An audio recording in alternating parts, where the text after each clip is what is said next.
The nDisplay Control Toolkit allows Monogram modules to effortlessly control the main settings of your camera projections and set up translation and rotation for other game objects.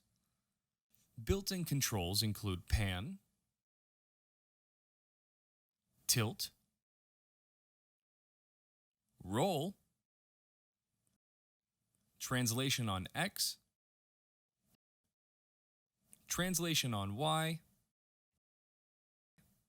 and translation on Z. We can adjust the size of the camera frustum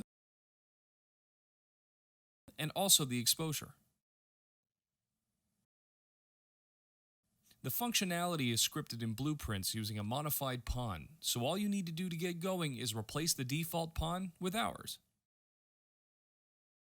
If we switch to the Null object profile, we can get all the translation and rotation commands, but for a game object.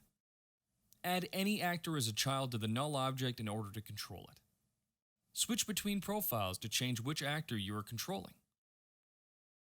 The sample project has 5 built in, and the logic can be duplicated in order to add more.